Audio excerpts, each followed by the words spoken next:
Good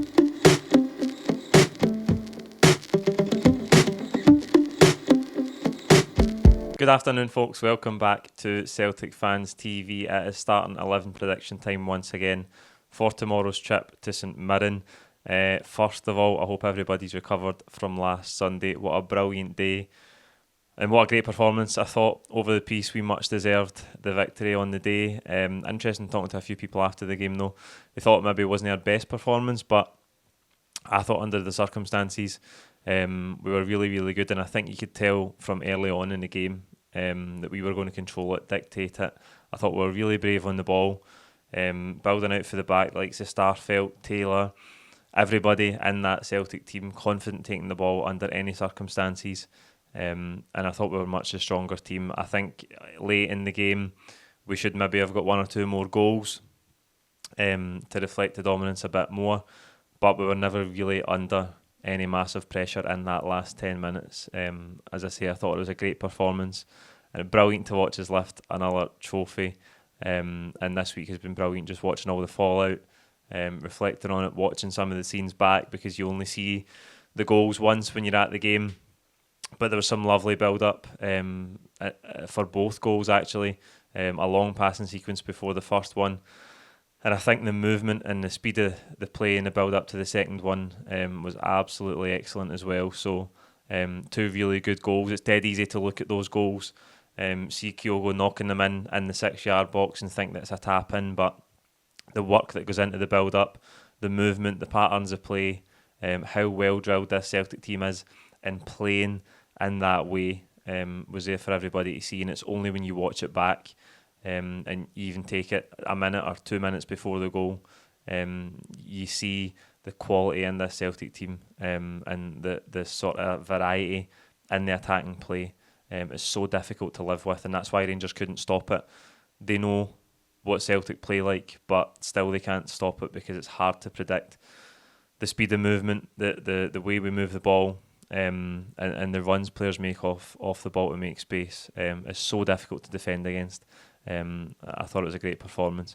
What a day all round. Absolutely loved it, and as I say, I hope everybody's eventually recovered for the hangovers I'm sure he's had on Monday morning. Right, we come into this game against Livingston tomorrow, the only place we've had a domestic league defeat this season, and I think you could come into this game thinking maybe the manager will make a few changes because we've just had that high of the cup final. He might make a few changes and rest some players after the exertions of last week and the emotional high, I suppose, of winning a trophy, but I don't expect that to happen tomorrow. That was part of the thing that stung us the last time we played the last time we played St Mirren away from home. He made quite a few changes. It was during the first half of the season when we had European football and a lot of fixtures to deal with. We're still in this period of one game per week, although that changes with the game against Hearts next Wednesday night. But we've only had one game a week for 3 or 4 weeks now. Plenty of time to prepare and rest and manage the players' workloads in training. I'm sure they had a good celebration last weekend. I've seen some of the videos. I know they had Monday off, but I'm sure they'll be refreshed and ready to go for this game tomorrow. And as I say, I don't expect too many changes or too much tinkering with the team because we're in such a good place right now and playing so well. And I think this is the only venue that Ange has yet to get a victory at.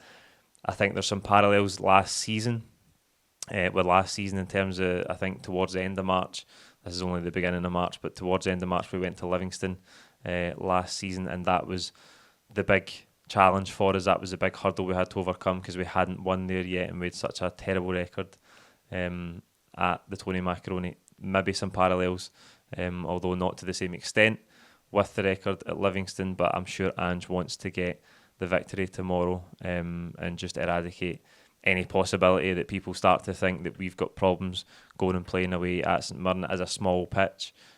We don't tend to win 4 and 5-0 every time we go there. The games are always generally quite close, but I think the sort of form we're in just now means we should approach this game full of confidence, and hopefully we can go and get that comfortable victory. Only 12 games to go, in a great position, and with each week and with each win we get closer and closer to the title. So a massive game for us tomorrow. St Mirren currently sitting 5th. I think they've only had one league defeat in the last 13 home matches. A 1-0 defeat to St Mirren to Hibs. Sorry, a 1-0 defeat to Hibs last month. Their home form has been really, really good this season. In fairness to them, I think that's why they're in the top 6, sitting 5th. So we know it will be a difficult game.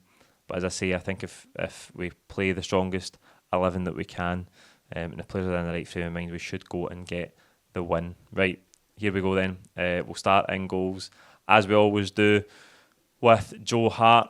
And he probably didn't have as much to do last week as you might have expected. He did get a hand to the goal we conceded. It was a bit scrappy. Maybe he could have potentially kept it out, but it was from such close range. You can't really criticise him for it. There's no doubt he'll start in there. Siegrist still coming back from injury. I think Ange said in the press conference that he's maybe back fully as of next week. He's actually been out for quite a while, Ben Siegrist, but there's no doubt Joe Hart will be the number one again tomorrow. Back 4, no changes. Johnston, Carter Vickers, Starfelt and Taylor, all I thought were excellent last week. I thought Alistair Johnston showed us something different to his game that we haven't seen a lot of so far. You'd maybe think in that type of game against Rangers that he's going to be really hugely tested defensively. I thought he dealt with Ryan Kent well when he had to, but it was some of his forward passing, some of his crossing that really stood out in the game. He had a few excellent balls up towards Kyogo, a great cross for a free header for Kyogo that he could potentially have done better with and scored. And I think that's the aspect of Alistair Johnston's game that we're yet to see. So it's promising to see that he has got that in his locker. And I think the transition from losing Juranovic, who was a big player for us, to bringing in Johnston and throwing him straight into the team, I think it's been just about seamless, and that's a credit to Alistair Johnston. I love the energy he brings to the team. I love the fact that he loves the physical side of the game. You see it just before the final whistle last week when Kent loses it and he's late. And then Barisic comes in with another late tackle, and Johnston's up in people's faces. I love that intensity that he brings to the team. I think he's been a great addition. And the rest of the back 4, Carter Vickers solid again, Starfelt excellent, involved in the build up to that second goal, stepped in to win the ball back in the halfway line. Excellent performance, I say, brave on the ball every time he gets it, despite the fact that teams seem happy to leave him on it. He's the one that has to start the attacks and build the play. And while I know that he takes some risks and he's made mistakes in the past, he's always brave and he's always willing to play the way the manager wants him to. So I thought the back 4 last week was really, really good. In midfield, I don't think there'll be any changes either. Callum McGregor, Rio Hatate and Aaron Moy. We could see O'Reilly come back in. I was encouraged by O'Reilly's performance off the bench on Sunday. He should have scored, though, late in the game when he goes through one-on-one with Alan McGregor, and it's a tame finish, but I thought all round he was really good. Quick and getting to the ball, a bite in his tackles, he was winning it back. I thought he had a really good influence in the game when he came on, Matt O'Reilly. So again, that's a toss of a coin for the manager. Does he stick with Moy? Does he put O'Reilly in? A really strong position for him to be in, though, because I don't think there's really any massive drop-off whether Moy starts or whether O'Reilly starts. Rio Hatate, excellent again last week. I thought watching some of the analysis back for the game, Gordon Strachan did a really good bit on him, where he highlighted his quality in terms of if you go and close him down, he can dribble past you. He uses his body really well when he receives the ball to turn you. If you stand off him, he's got the ability to pick a pass. And I thought last week he was brilliant again, Rio Hatate, fully deserving of his Man of the Match award. Although I gave it to Kyogo, obviously, as usual. Right, front 3, Jota on the right-hand side. A couple of people slating me in the pub on Sunday for not putting him in the starting 11 prediction last week for the cup final. I don't know what it was. I just had a niggling feeling that Andrew was going to surprise us and throw in somebody who you maybe wouldn't expect to start. I thought that would be a badder. It wasn't. I don't think Jota was actually brilliant in the game, to be fair. Not quite at his usual really high standards. I thought he was a wee bit casual at times, particularly start of the second half. And he overplayed at times, as we discussed in the post-match pint, when he got in really dangerous areas. But still, I mean, one of the top players in the team. I think he'll start. If you think back to that 2-0 defeat in September at St Mirren, he was one that started on the bench. I don't think that will happen tomorrow. And again, if he can get anywhere near his top level, will be really, really dangerous going forward. Dyson Maeda, the man with 3 lungs on the left-hand side, the work he puts in is incredible. He's hands down the most selfless player that I've ever seen in a Celtic shirt.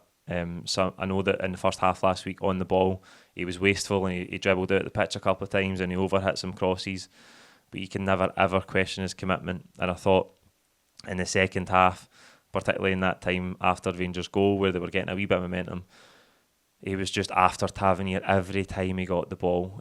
He's relentless, he never stops, and I think that sets an example.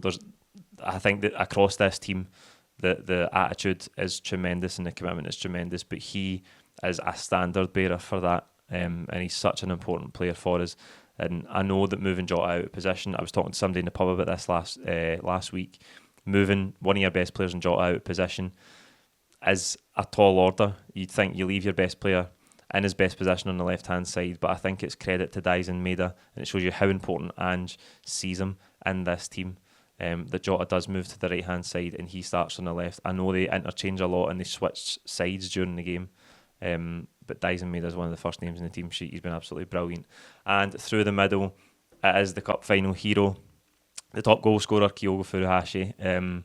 Brilliant. There's nothing that I haven't said about him already that I can say in this starting 11 prediction. He's been absolutely fantastic. Suits this Celtic team to a T.